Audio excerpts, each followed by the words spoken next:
बिस्मिल्लाहिर्रहमानिर्रहीम अस्सलाम वालेकुम जी। तो घर की जितनी भी चाय की पोनियाँ आपने उनको चूल्हे पे जला देना है। बिल्कुल भी ये काम की नहीं है, बिल्कुल भी इनमें चाय नहीं छनती। ऐसे ही जैसे थोड़ी सी चाय डालते हैं तो ये बंद हो जाती हैं, बिल्कुल भी ये काम की नहीं है। तो आइए मैं आपके साथ एक टिप शेयर करती हूँ जो कि मेरी आजमूदा है और इससे बहुत ज़्यादा फ़ायदा होता है। बर्नर आपने ऑन कर लेना है, फुल स्पीड पे आपने इसको छोड़ देना है और फिर जी एक एक पौनी करके तो आपने अच्छी तरह से इसको जला लेना है। आप देख सकते हैं कैसे इसमें जो पत्ती जमी हुई थी, चाय जमी हुई थी, वो कैसे जल जल कर राख हो रही है। थोड़ी देर इनको उलट पुलट करके आपने दोनों साइडों से इसको अच्छी तरह से जला लेना है।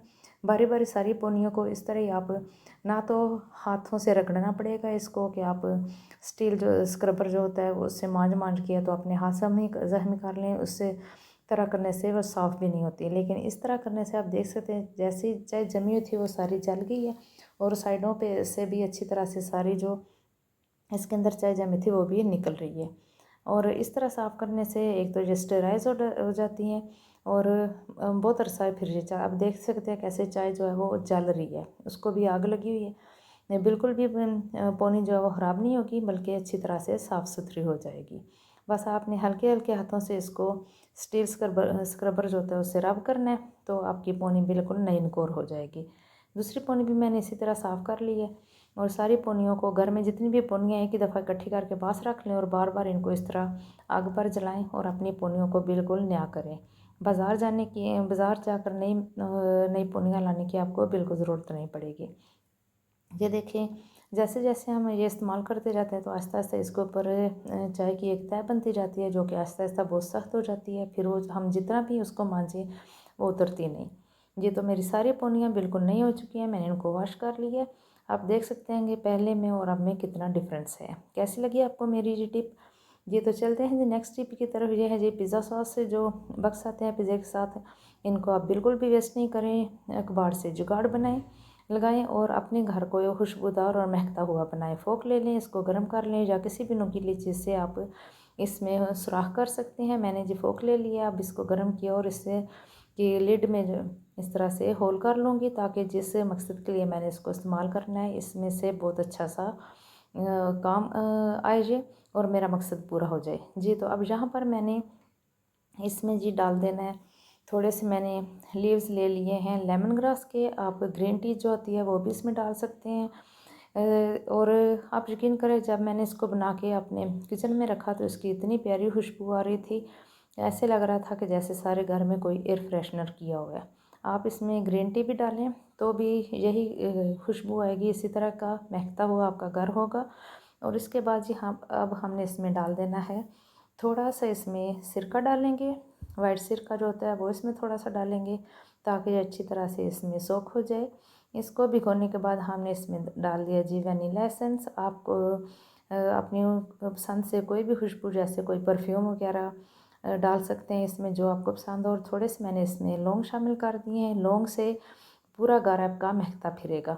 और 2 से 3 डंडियाँ इसमें हमने दालचीनी डाल दिया। अब आप इसको अपने किचन के किसी कैबिनेट में रखते हैं या वैसे ही काउंटर टॉप पे रख दें या अपने अलमारी में रख दें, अपने ड्रेसिंग टेबल पे रख दें तो बहुत अच्छी खुशबू आएगी जी। तो मैं आज एक तजर्बा करने लगी हूँ, देखते हैं कि ये कामयाब होता है या नहीं, क्योंकि मैंने ये यूट्यूब पर देखा था तो मैंने सोचा कि चलिए ट्राई करते हैं। ट्राई करने से ही ज़िंदगी में तजर्बा हासिल होता है, पता चलता है कि कौन सी चीज़ हमारे हक़ में बेहतर है या हम किस चीज़ में कामयाब हो सकते हैं या नहीं हो सकते। हमेशा ट्राई ज़रूर करनी चाहिए, रिस्क लेना पड़ता है हर काम के लिए। हाथ पे हाथ रख के बैठे रहेंगे तो कभी भी अपना मकसद पूरा नहीं कर सकेंगे, हासिल नहीं कर सकेंगे। यहाँ पर जी मैंने बर्तन धोने वाली जाली ले ली है जो मोटी वाली होती है, ये हार्ड किस्म की होती है। और इसको मैंने जी अब बीटर के ऊपर लगा दिया है एक रबड़ बैंड से अच्छी तरह से ताकि ये हिले नहीं।